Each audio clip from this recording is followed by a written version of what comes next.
Muy bien. Los errores del catolicismo romano, parte 2 es la continuación de la clase anterior y ya mencionamos que el problema de el catolicismo romano es que ellos literalizan eh, todo lo que se muestra en la Biblia en el Antiguo Testamento. Entonces, ese es lo que hace la escuela futurista. Ellos también literalizan. Así que prácticamente podemos decir que el catolicismo romano sigue utilizando también lo que es la escuela o el método futurista. Entonces, por ejemplo, tenemos lo que es el maná. Nosotros sabemos que ese es un símbolo, una representación de Jesús, porque el maná pues es el pan. Entonces Jesús dijo que él era el pan. Hay un autor que habla prácticamente, él escribe sobre preguntas y él mismo contesta. El libro se conoce como el Catecismo de Kenan, porque él se llama Steve Kennan. Él nació en 1805 antes que Elena G. de White, porque Elena G. de White nació en 1827. Entonces, en su libro, él hace una descripción de lo que es el catolicismo romano, pero él pregunta y él mismo contesta. Entonces es interesante, por ejemplo, lo que él dice aquí eh, sobre lo que es literal.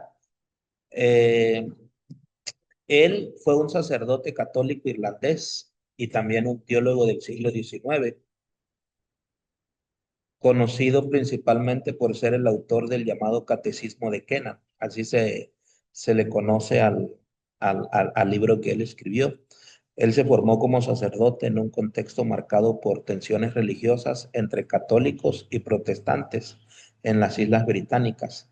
Entonces, es por eso que él saca ese libro, el Catecismo de Kenan, pero es por la tensión que había entre los católicos y los protestantes. Entonces, él hace como un tipo de respuesta a lo que los protestantes estaban diciendo. Percibió una sólida educación en la teología escolástica influida por Santo Tomás de Aquino. Él fue influido por Tomás de Aquino. Se dedicó a la defensa intelectual del catolicismo frente a críticas protestantes, algo muy común en la Irlanda y Escocia del siglo XIX. Entonces, ¿qué es lo que él dijo acerca de el maná?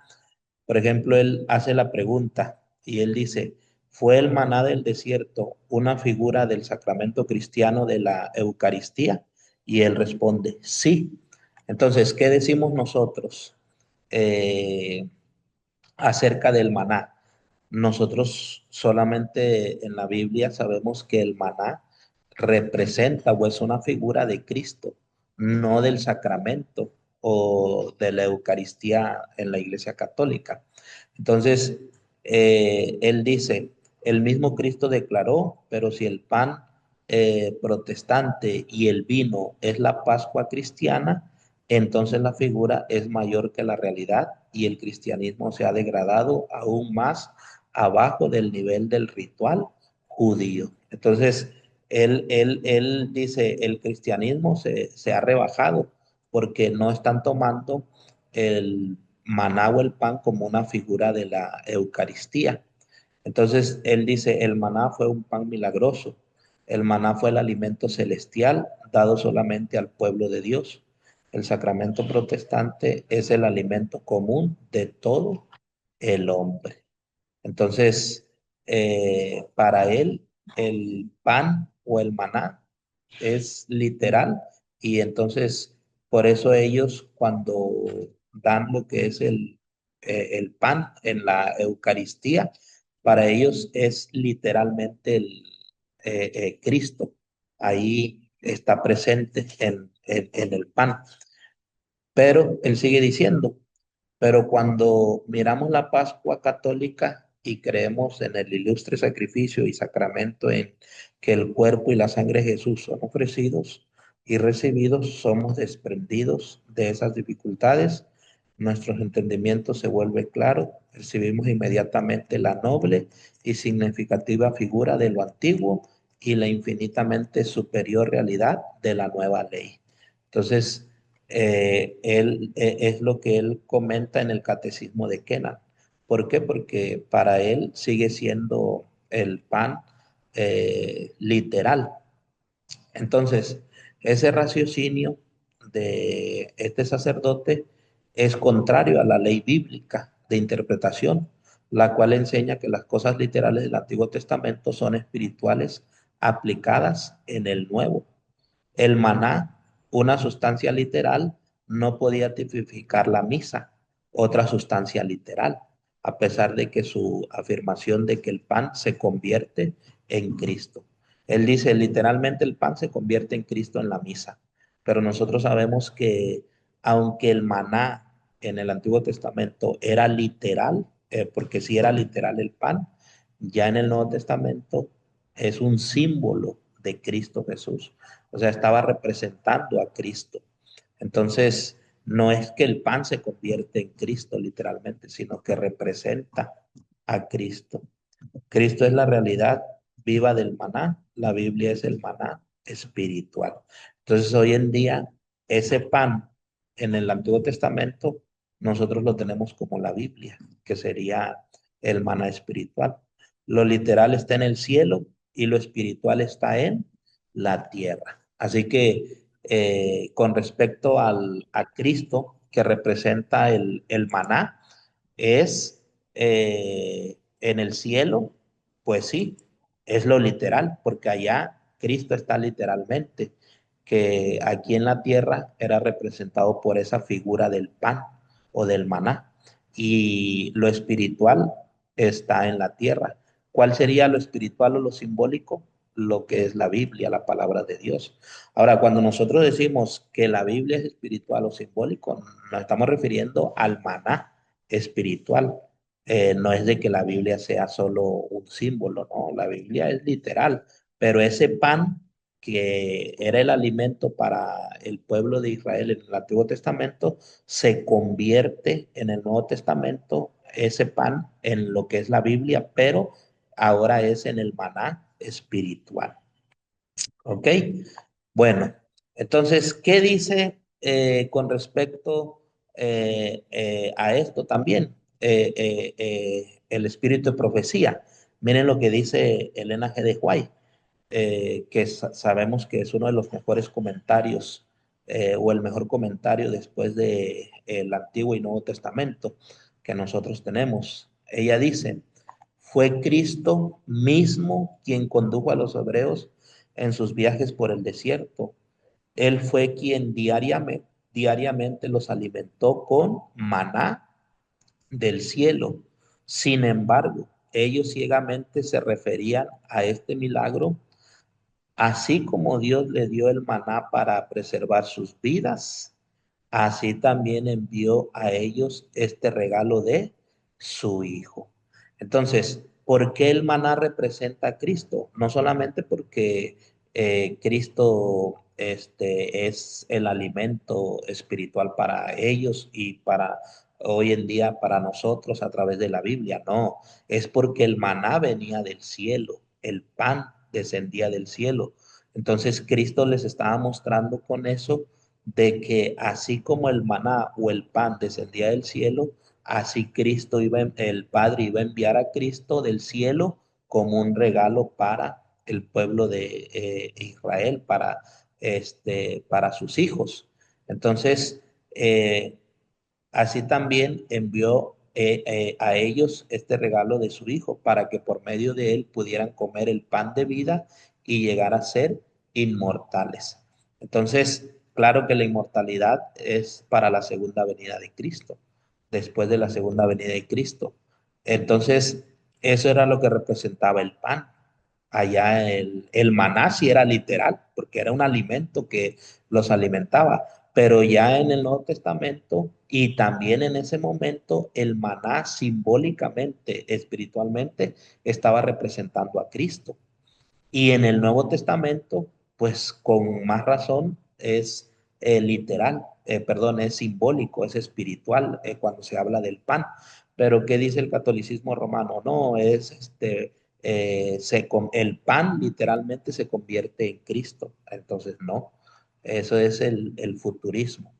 Con respecto a las procesiones, a las eh, peregrinaciones que ellos realizan. ¿Qué podemos decir nosotros en cuanto a la Biblia? Bueno, ellos lo toman literalmente también. Acuérdense que el pueblo de Israel hacía procesiones cuando transportaban el arca. Esas eran unas procesiones. Hacían procesiones cuando iban a las fiestas de las cabañas. Cada año, a fin de año, todo el pueblo de Israel, de donde ellos estuvieran, menos los niños que no podían caminar y las mujeres embarazadas y los viejitos o los ancianos se quedaban en casa, pero de ahí todos tenían que hacer procesiones hacia Jerusalén en la fiesta de las cabañas. La pregunta es, ¿y por qué ahora nosotros ya no lo hacemos? Porque sí seguimos celebrando las fiestas de las cabañas, pero ya no literalmente como se hacían, porque lo literal llegó hasta la muerte de Cristo. Lo que nosotros hacemos ahora a fin de año, que es la Semana de Gratitud, es la fiesta de las cabañas. O sea, la Semana de Gratitud tiene su principio bíblico, pero ya no lo hacemos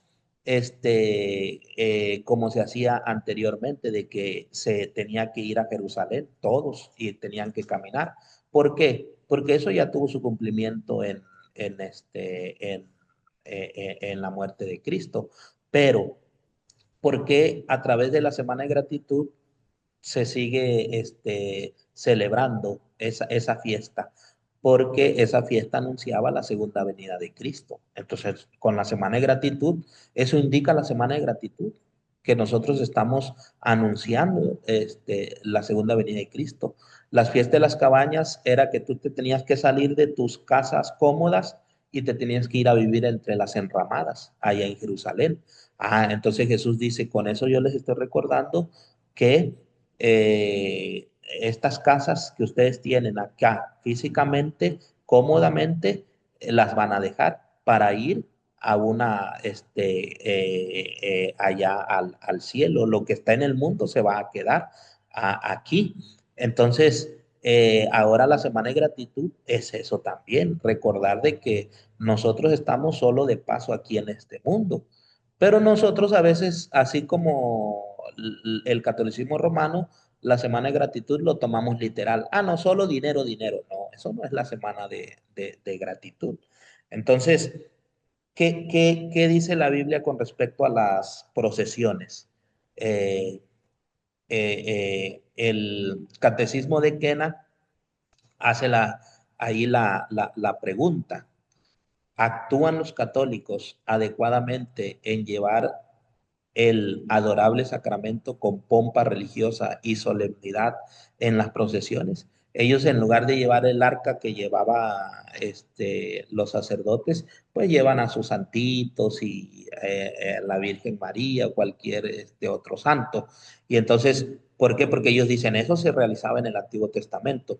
Entonces, contesta ahí el catecismo de Kena. Si los israelitas llevaron el arca de la alianza con gran solemnidad, Josué 6, los católicos tienen mucha más razón para llevar el triunfo, el sagrado sacramento, del cual el arca fue solemnemente una mera figura. Entonces ellos dicen, si eso hacían en el Antiguo Testamento, con más razón nosotros lo tenemos que hacer en el sacramento sagrado cuando hacemos las procesiones. En vez de ser una sombra de las cosas celestiales, como somos explícitamente informados por la palabra de Dios, el arca es tomada erróneamente como siendo una figura del sacramento, una cosa terrenal. Y sabemos nosotros que el arca era solamente una figura o una sombra de las cosas celestiales. Entonces, no hay razón por la que ellos tengan que realizar eso bíblicamente. Ya eso fue en el Antiguo Testamento. Entonces, hoy en día el arca literalmente sí está, pero allá en el cielo. En las páginas 209 y 210 del Catecismo de Quena muestran la creencia católica que su sacerdocio es la continuación del sacerdocio de Melquisedec. Acuérdense ustedes que Melquisedec era una figura de Cristo, del sacerdocio de Cristo, pero también era una figura de la iglesia, porque todos nosotros somos ahora sacerdotes. Entonces, un sacerdocio literal del Antiguo Testamento es erróneamente interpretado como prefigurando otro sacerdocio terrenal literal. Entonces, ellos por eso toman el asunto de los sacerdotes, de los papas, como literal. Ah, porque el Antiguo Testamento lo dice, también nosotros así lo tenemos que hacer.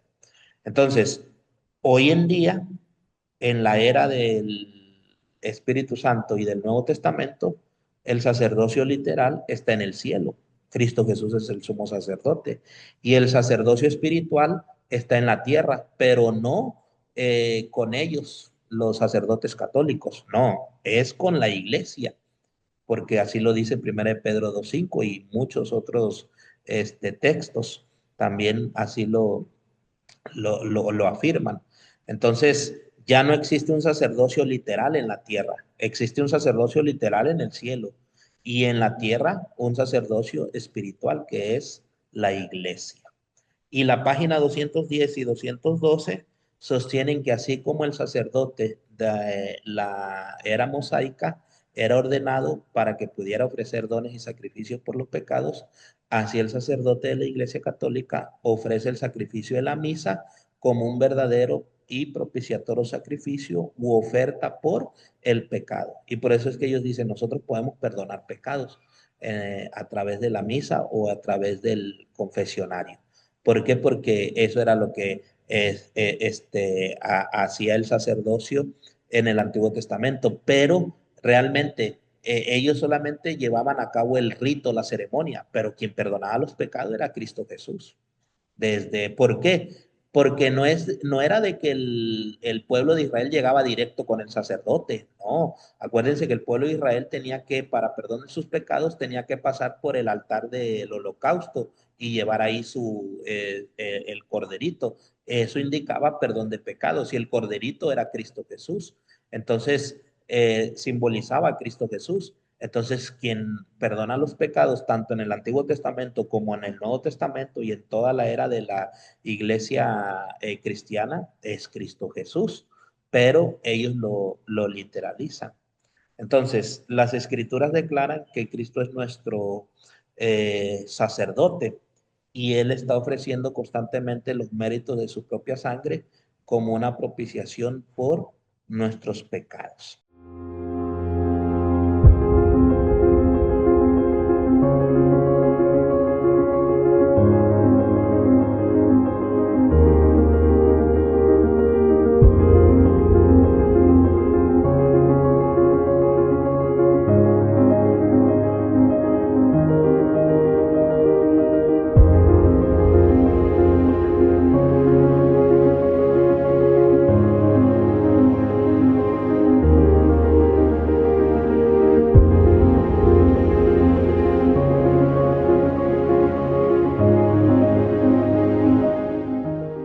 Entonces, el catecismo de Kenan enseña que el Papa es la cabeza visible de la iglesia a través de lo que se hacía con el sacerdocio en el Antiguo Testamento.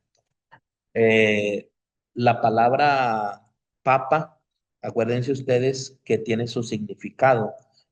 Significa primer apóstol, príncipe de los apóstoles.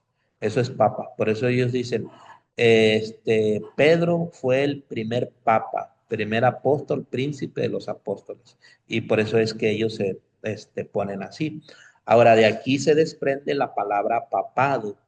¿Qué significa la palabra papado? Miren, la palabra papa es un término teológico, no es un término bíblico, pero enseña una verdad bíblica. ¿Qué verdad bíblica enseña? De que iba a haber una persona que se iba a atribuir el perdón de los pecados. Pero esta palabra, les digo, no forma parte del vocabulario bíblico. Prueba una verdad bíblica. ¿Qué verdad? Que iba a haber alguien que iba a tomar el lugar de Cristo. De aquí también se desprende la palabra papado.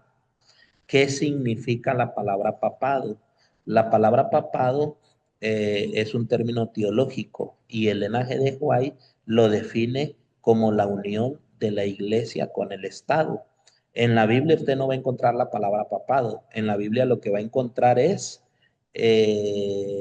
la bestia que sube del mar, el hombre de pecado, el inicuo, el hijo de perdición, el rey del norte, dependiendo de los versículos donde esté.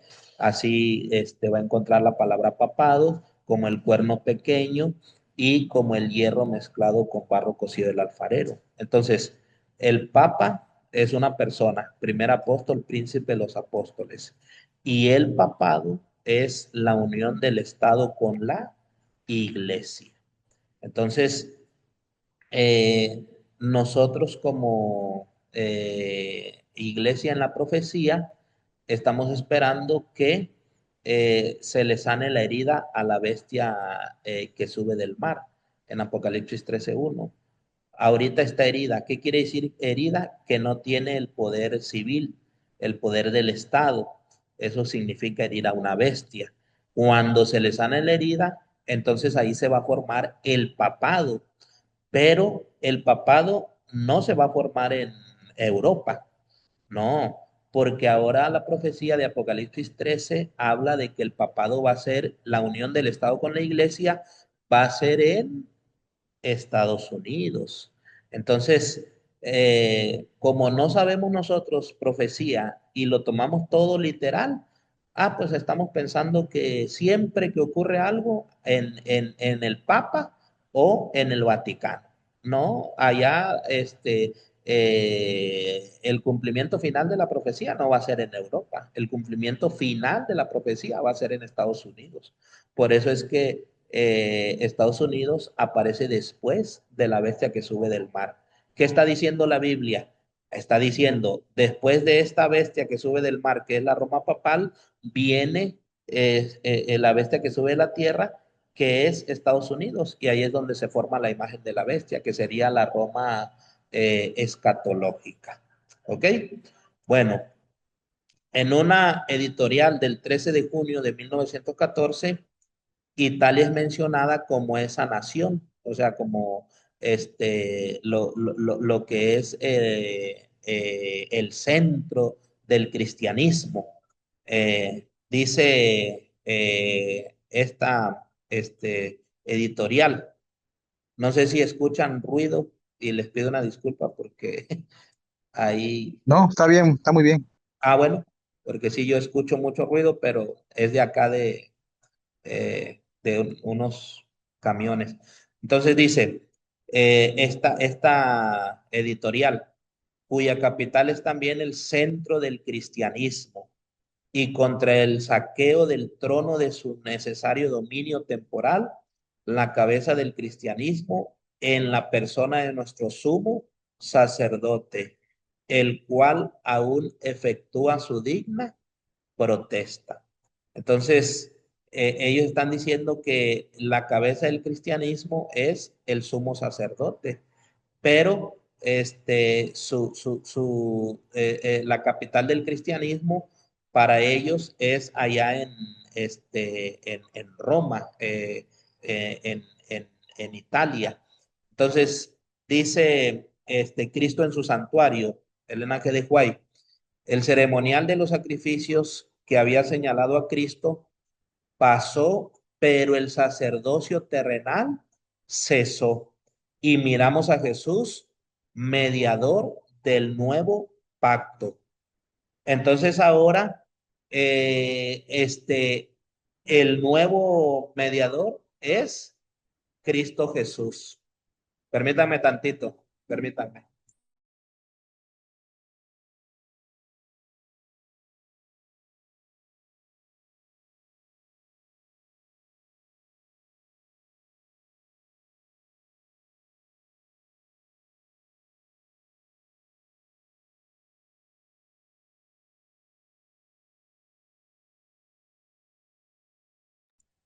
Silencio un poco porque no sé si ustedes escuchan el ruido ahora en estos momentos. ¿Lo escuchan? No, no hay ningún No. ruido. Ah, No, bueno. aquí no. Ok, entonces voy a continuar. Ok. Bueno, en esta cita, lo que está señalando aquí Elena G. de White es que el ceremonial de sus sacrificios señalaba a Cristo. ¿Ok? Pero dice, ya pasó. Pero el sacerdocio terrenal cesó, porque era eso que se hacía Aarón y su descendencia, dice Elena G. White, era el sacerdocio terrenal, eso ya terminó, ya cesó. Y entonces dice, miramos a Jesús, mediador del nuevo pacto. Entonces ahora el sacerdote es Cristo Jesús, literal en el cielo. Y en la tierra el sacerdocio es la iglesia espiritualmente o simbólicamente. Entonces tenemos ahí a nuestro sumo sacerdote. Miren lo que dice Hebreos 8:1, hablando de Cristo Jesús. Tenemos tal argerea o argerús, de ahí viene la palabra, sumo sacerdote, el cual se sentó a la derecha del trono de la majestad en los cielos. Entonces, quien se sentó a la derecha del trono es Cristo Jesús cuando ascendió en el año 31. Y en inglés, fíjense bien, hay una versión que es buenísima en inglés. Esta es la que yo siempre utilizo también para eh,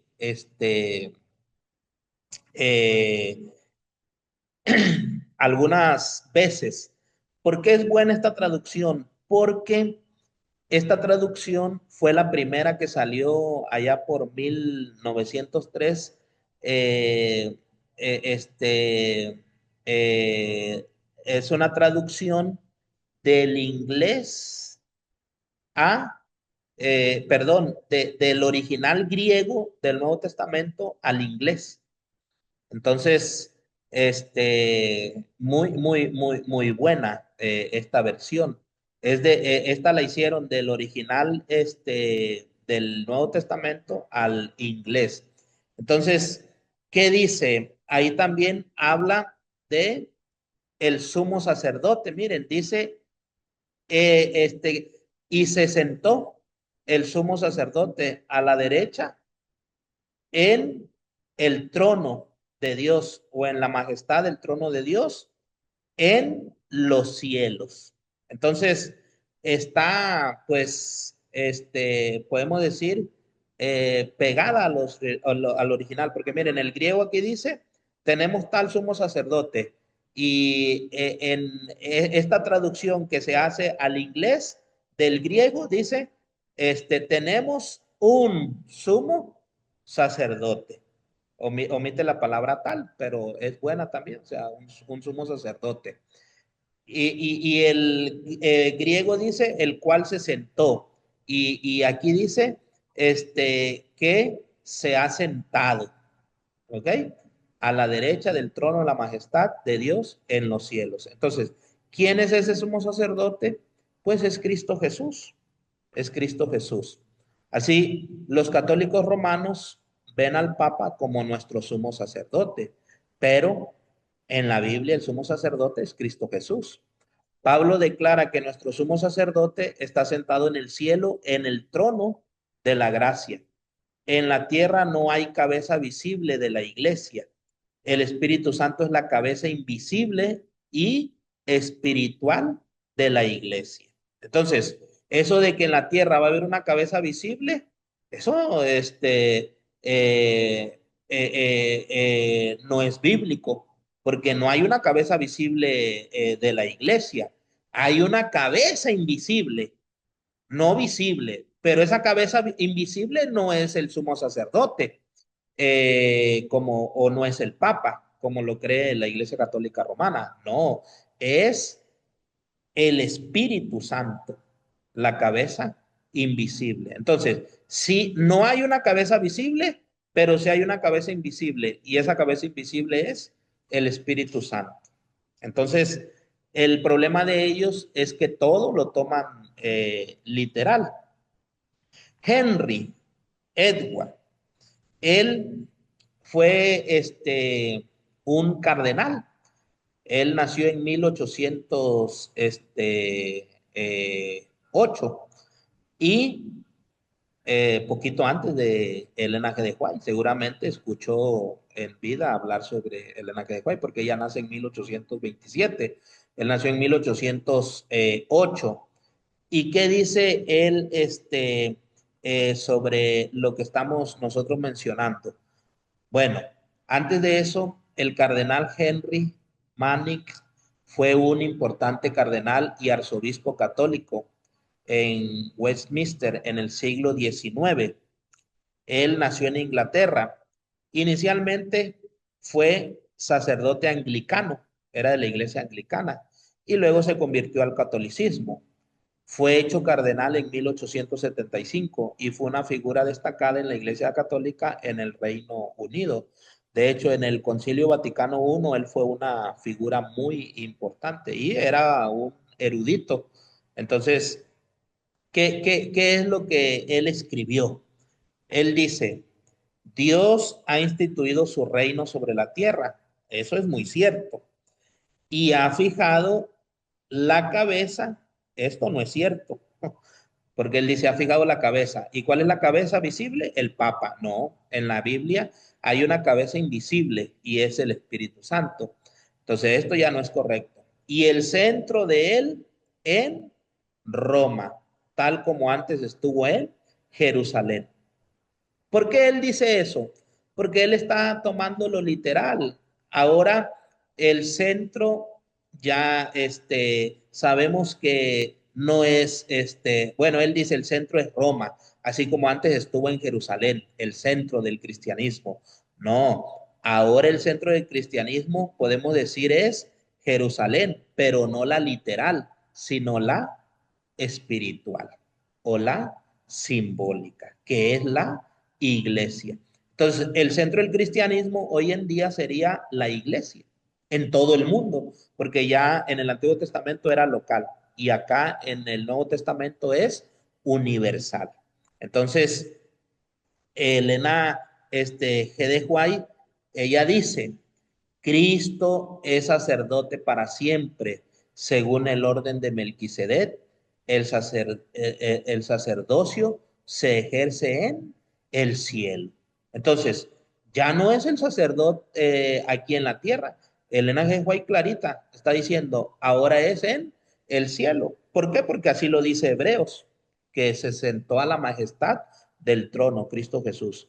Entonces, la enseñanza que Dios ha establecido un reino sobre la tierra con Roma como el nuevo y literal centro es realmente el error básico del papado. Acuérdense que el papado es la unión de la iglesia con el Estado. De esa idea de un reino literal con una ciudad visible y con una cabeza visible han surgido todas las demás errores papales. Aún el haber matado a aquellos que no concordaban con el papado, los cuales podían ser justificados por la destrucción de los enemigos de los judíos, tal como se registra en el Antiguo Testamento. Ellos dicen, nosotros en la Edad Media o en la Edad Oscura o en el tiempo de los 1260 años, matamos. ¿Por qué? Porque así lo hizo el Israel literal con sus enemigos. Y nosotros teníamos enemigos, el cristianismo. Y la Iglesia Católica Romana era como el Israel literal del Antiguo Testamento y nuestros enemigos los teníamos que matar, erradicar. No, eso lo llevó a pensar de esa manera. ¿Por qué? Por el asunto de tomar todo literal. Entonces, cuando nosotros tomamos lo literal, nos lleva a muchos problemas. Y es lo que están haciendo hoy en día los intérpretes de la profecía. Están tomando literalmente lo que sucedió con Venezuela y Estados Unidos. con lo que sucede en Rusia, China, Irán. No, este, eh, no lo tenemos que tomar de esa manera proféticamente. Ya la profecía nos dice en qué momento se va a ir cumpliendo lo de Estados Unidos. Y Estados Unidos sí aparece en el escenario profético.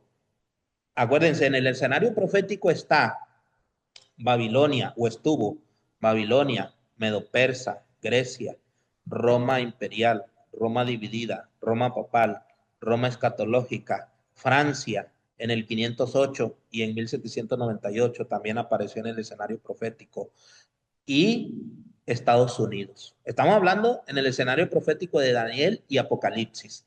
Entonces, solamente son esas naciones. Así que si alguien dice, no, pues vamos a meter a Turquía, vamos a meter a Rusia, a Venezuela, a Irán, a China, eso no es bíblico, lo están tomando literal. Entonces, tenemos que tener cuidado con cuando metemos a otras naciones que no están en la profecía. Y después de Estados Unidos, ya no sigue otra nación. Estados Unidos es la imagen de la bestia y la imagen de la bestia es Estados Unidos y la Roma escatológica cuando se les sana la herida.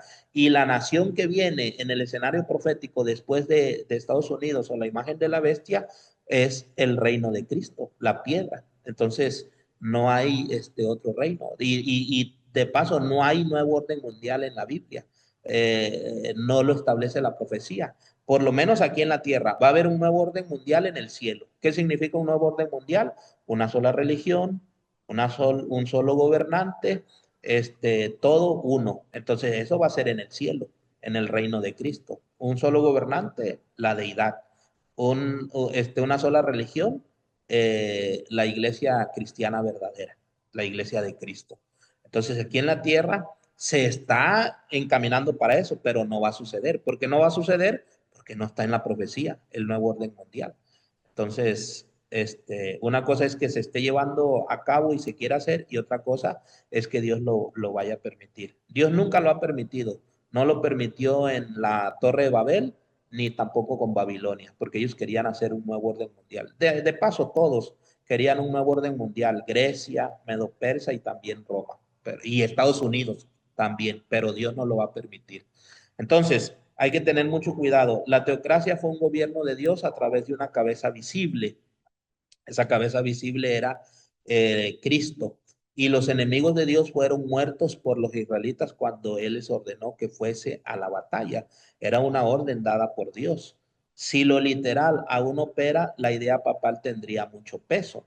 Pero la iglesia es la Jerusalén espiritual y usa la espada espiritual del Espíritu Santo, que es la palabra de Dios.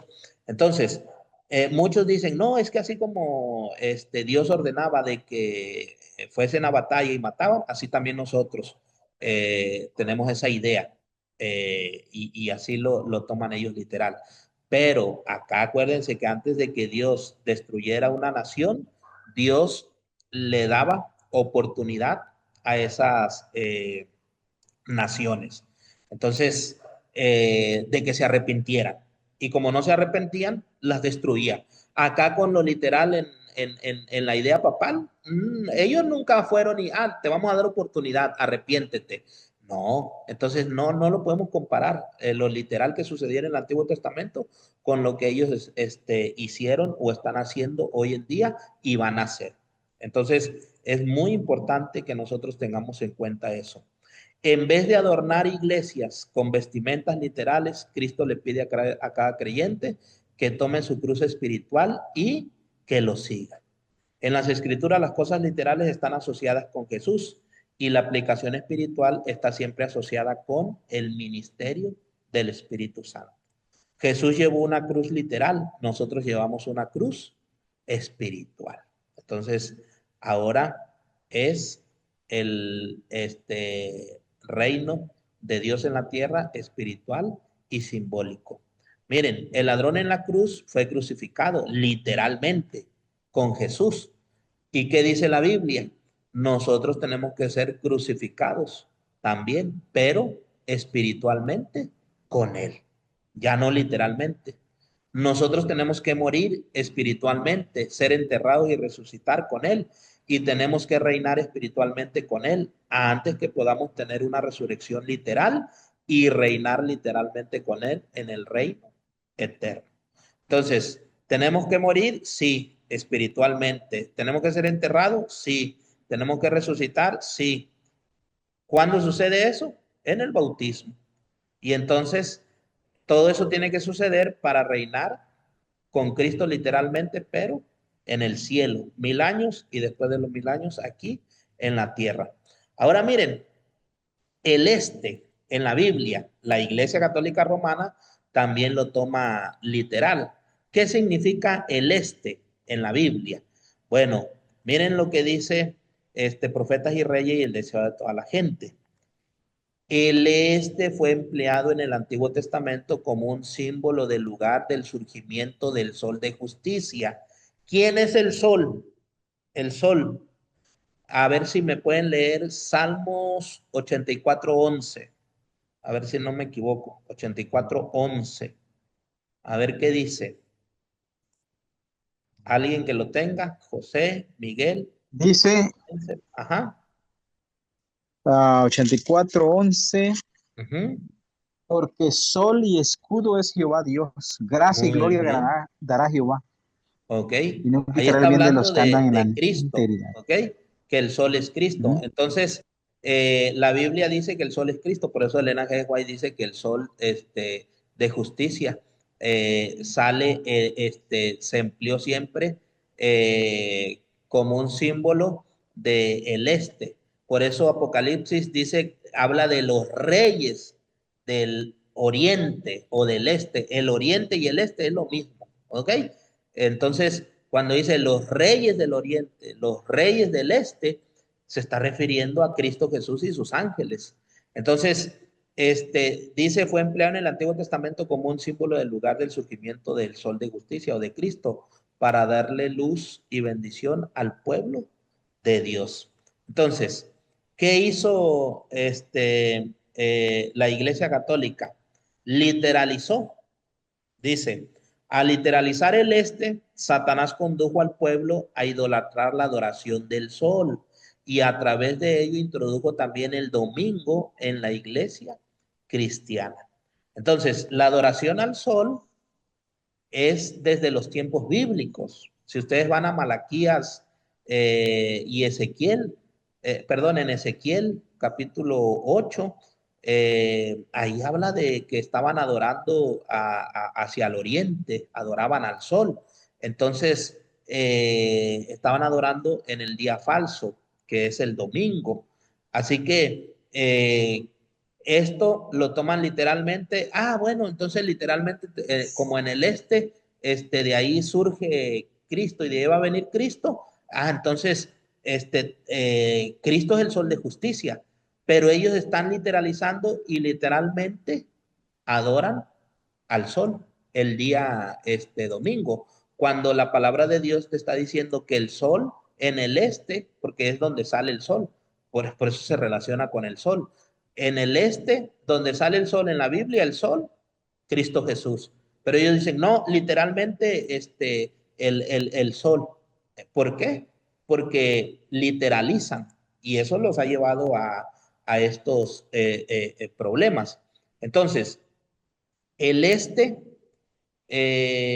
literal con referencia al domingo y ellos dicen un rey literal con referencia al Papa. Ellos hablan de un trono literal, un pan literal, un agua literal, altares literales, sacerdotes literales, vestimentas literales, velas literales, incienso literal, santuarios terrenales literales, imágenes literales. Todo lo literaliza, incluyendo la adoración al sol, al domingo. Entonces, en vez de interpretaciones literales de las profecías pertenecientes a Israel y el anticristo y la Palestina literal, el Armagedón, son todos engaños literales de aquellas cosas que son aplicadas espiritualmente en el Nuevo Testamento en relación con el Israel espiritual. Entonces, ya todo esto, trono, pan, agua, ya se convierte pasa a ser simbólicamente o espiritualmente. Pero el catolicismo romano lo sigue literalizando. Y de ahí viene también el problema del asunto del el domingo, el asunto del sol. Entonces, eh,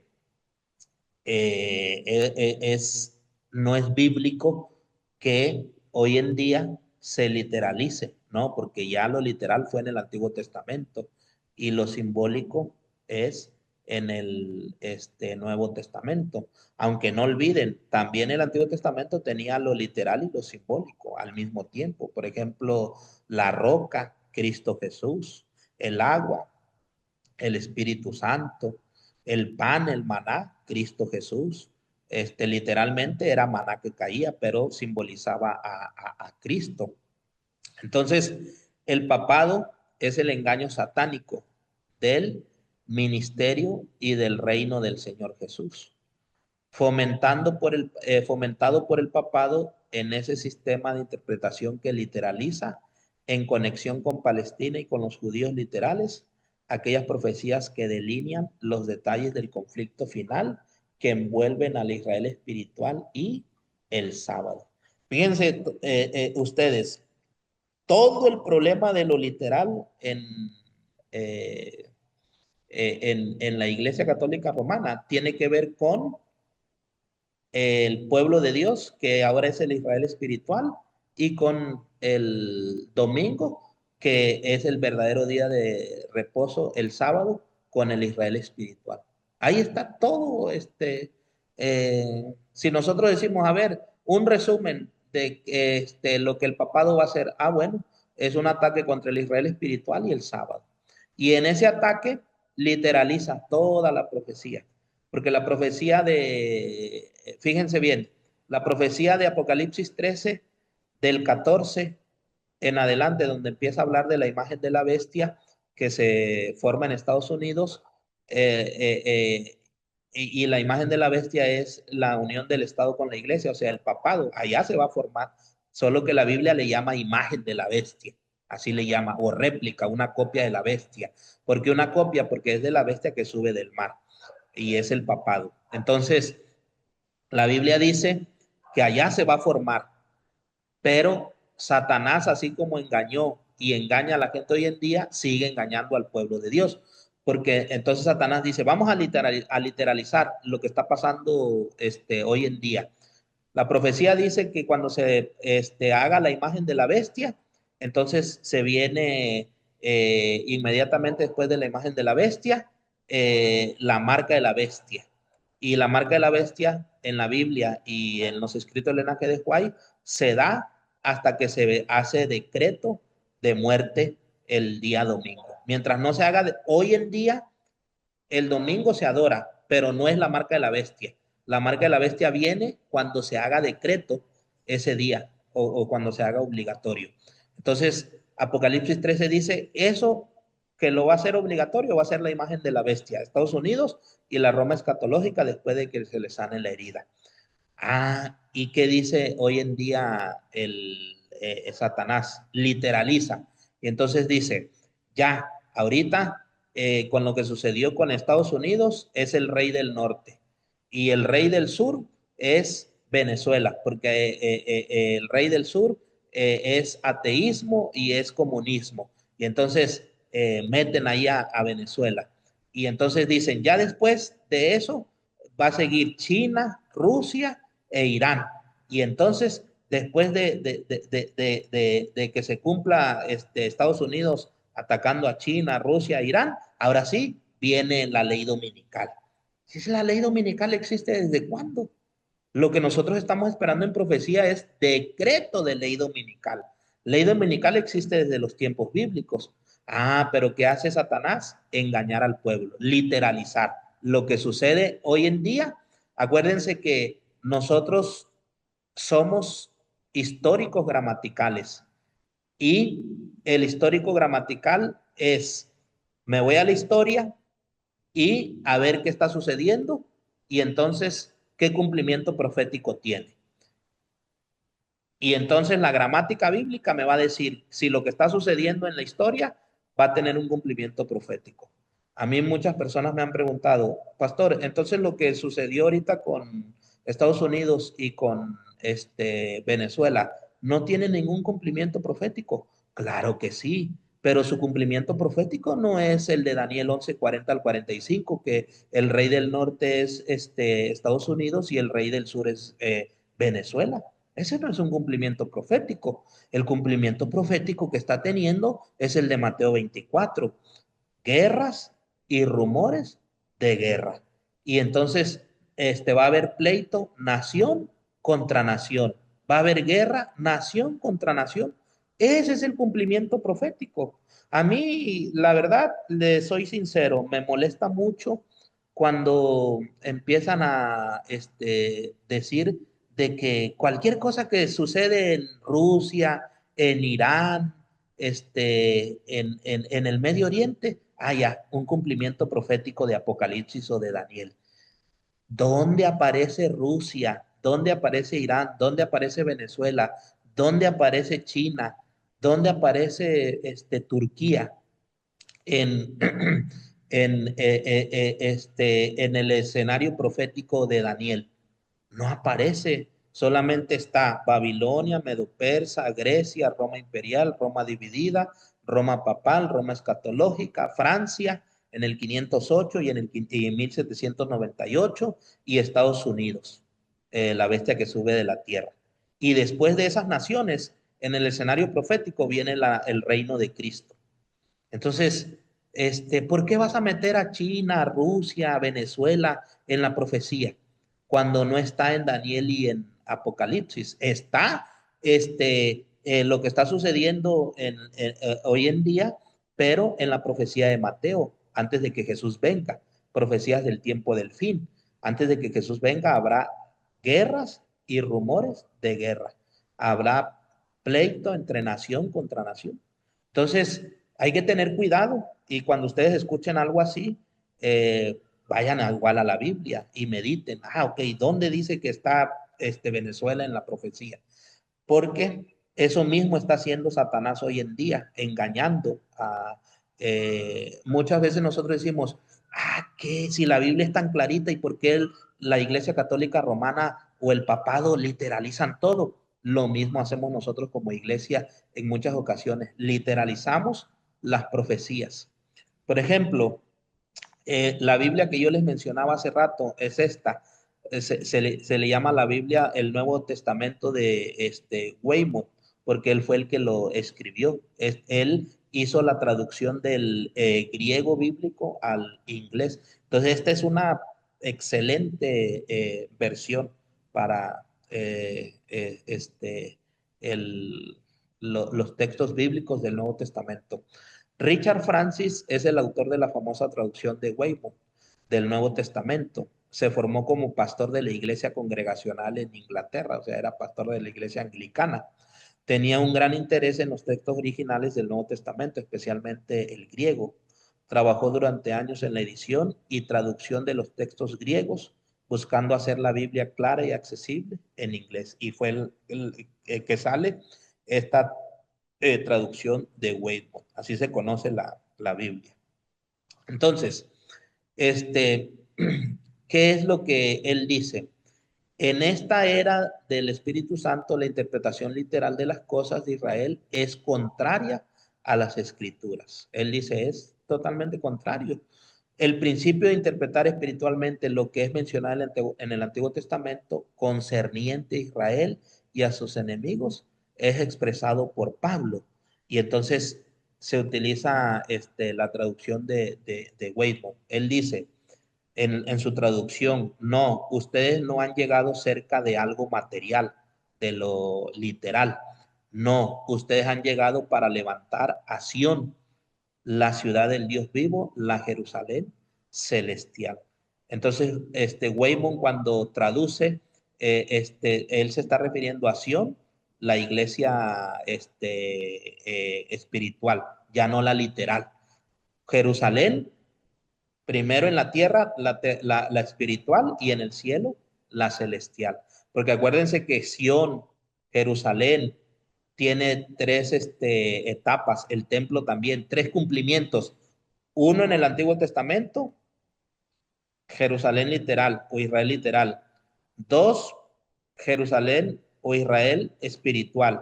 Y tres, Jerusalén o Israel literal allá en el cielo. Entonces, este, Weymouth, él estaba de acuerdo que las interpretaciones literales ahora pasan a ser espirituales. Entonces, Testimonios para los Ministros dice, en esta dispensación o en esta era, es lo mismo, dispensación o era del Espíritu Santo, las cosas del reino de Cristo son espirituales.